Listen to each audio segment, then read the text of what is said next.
plasental HCG ya, di dalam stimulasi ovarium. Perkembangan gonadotropin ya kita tahu mulai dari HCG tahun 1927, HMG tahun 1950, kemudian dikenalnya kriteria gangguan ovulasi tahun 1970. Louis Brown lahir bayi tabung dengan menggunakan natural cycle, dan baru pada tahun 1980-an first live birth dari IVF menggunakan HMG ya, setelah konvensi terat HMG, kemudian berkembang preparat rekombinan baik rekombinan FSH maupun kemudian rekombinan LH dan kombinasi rekombinan FSH dan rekombinan LH.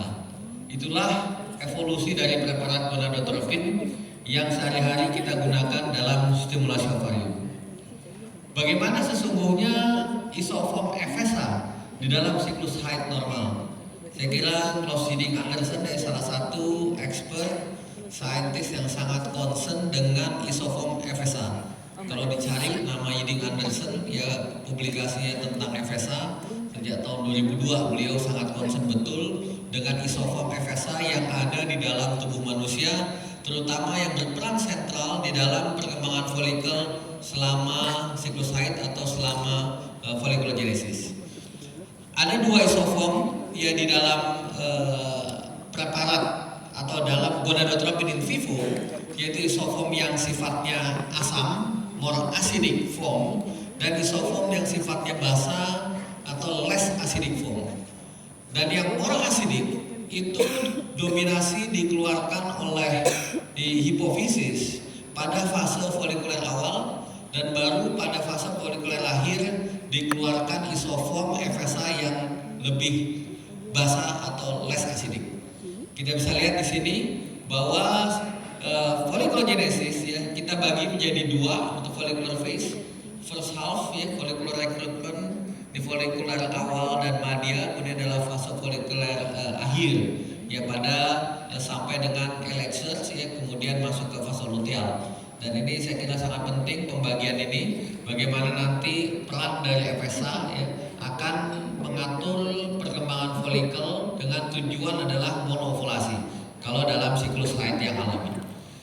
Dan ini adalah isoform, dua isoform folitropin alfa dan beta, dua-duanya sama, tidak ada perbedaan. Yang berbeda adalah pada microheterogeneity-nya, yaitu ada sialic acid ya, yang dipegang oleh rantai peptida. Ya, kalau dia makin banyak sialic acidnya, maka dia akan menjadi lebih asam, more acidic.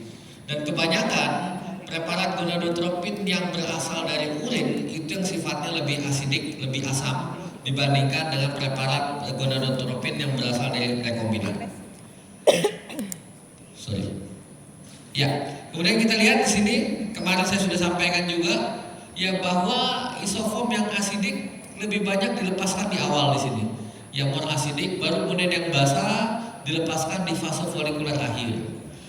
Isoform yang asidik yang lebih asam, dia memiliki waktu paruh yang lebih panjang sehingga denyutannya lebih lambat ya, dibandingkan dengan yang less asidik, denyutannya lebih cepat. Ada konsekuensinya adalah kalau denyutannya lebih lambat ya maka dia memiliki biopotensi yang lebih kuat, tetapi jumlah folikelnya lebih sedikit dibandingkan dengan yang less acidic yang frekuensinya denyutannya lebih cepat ya, waktu paruhnya lebih pendek, dan dia akan menghasilkan jumlah folikel yang lebih banyak. Itulah sebabnya mengapa manusia more acidic duluan. Kalau less acidic duluan pasti manusia perempuan akan mengalami poliovulasi ya, tidak monoovulasi. Itu perbedaannya, dan ini nanti akan sangat terkait dengan kualitas sel telur yang dihasilkan pada saat isoform more acidic yang dilepaskan. Ini gambaran dari reseptor FSH. Ini adalah folikel. Ini cumulus ovorus ya, reseptor FSH itu ada di sel granulosa. Ya ada alfa dan beta. D7 helix receptor. Ada second messengernya cyclic AMP. Jadi kalau FSH gonadotropin kita suntikan, dia akan nempel di reseptornya di permukaan sel granulosa, kemudian akan membawa pesan oleh second messenger, kemudian dibawa oleh protein kinase dan masuk ke dalam inti sel, terjadilah translasi protein. Sama halnya kalau nanti isoform yang asam dan basa ya dia akan masuk masuk ke G-protein coupled receptor. Ini yang akan berikatan nanti memberi sinyal kepada AMP, siklik AMP untuk kemudian membawa sinyal ke dalam inti sel. Dan polimorfisme reseptor FSH itu terjadinya di sini biasanya, ya di reseptor, sehingga nantinya FSH yang kita suntikan tidak bisa ditangkap dengan baik, sehingga second messenger tidak bisa memberikan sinyal ke inti sel.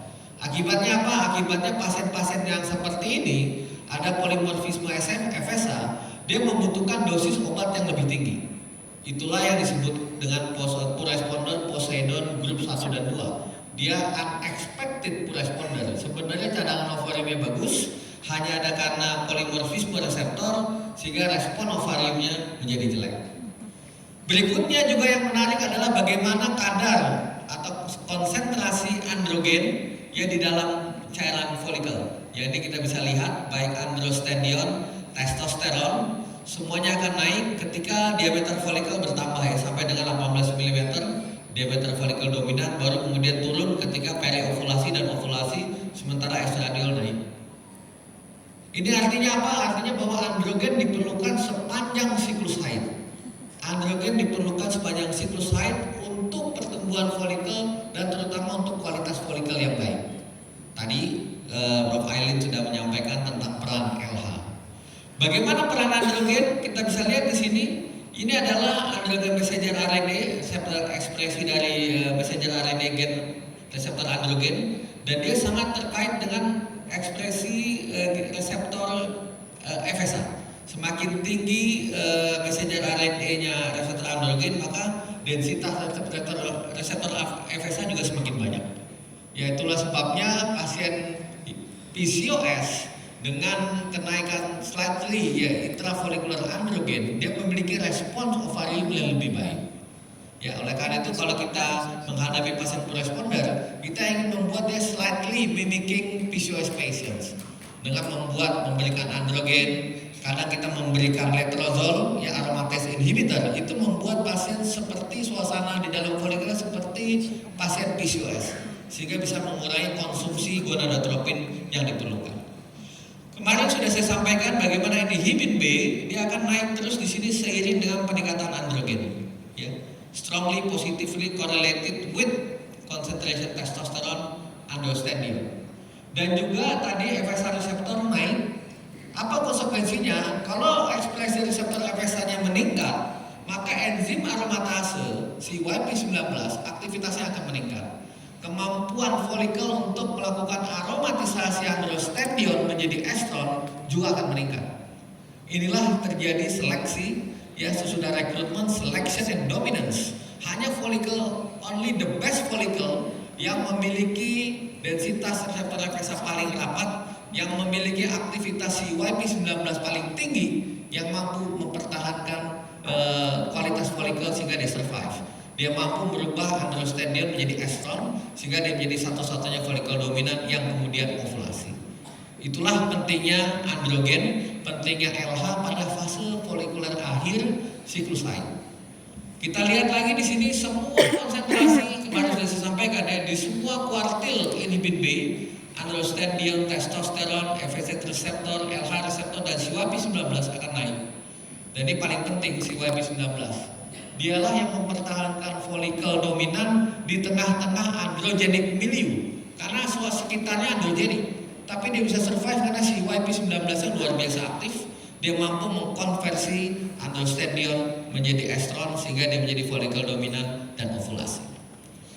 Yang menarik adalah kalau kita lihat dua isoform tadi, isoform yang more acidic dan less acidic, ini datanya Yiding Anderson, beliau menyampaikan bahwa serum inhibin B itu lebih tinggi pada pasien-pasien yang mendapatkan more acidic isoform.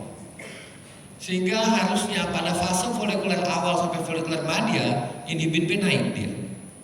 Dan ini yang menarik ya, bagaimana pasien-pasien atau bagaimana perempuan ya dengan more acidic isoform, folikelnya tidak banyak tetapi kualitasnya baik. Baru di fase akhir dia terekspos dengan yang less acidic. Ya itulah kemudian maka dikembangkan preparat gonadotropin yang more acidic dan juga dikembangkan preparat gonadotropin yang less acidic Ya ini kira-kira ya. Kemudian ini terus naik ya, ini HIBIN B-nya ya 300% pada hari 6, 7, 8 sesuai dengan grafik tadi di siklus haid alami ya, CYP19 nya pun naik sehingga kualitasnya baik.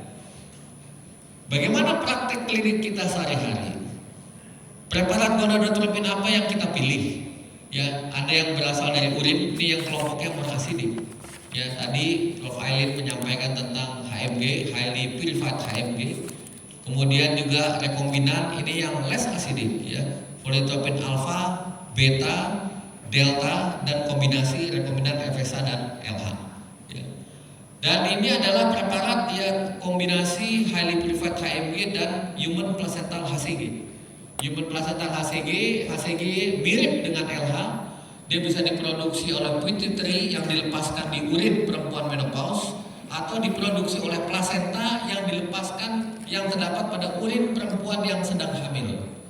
Jadi kalau ini menggunakan ya urin yang diekstrak dari urin perempuan yang sedang hamil karena HCG-nya ya didapatkan dari plasenta.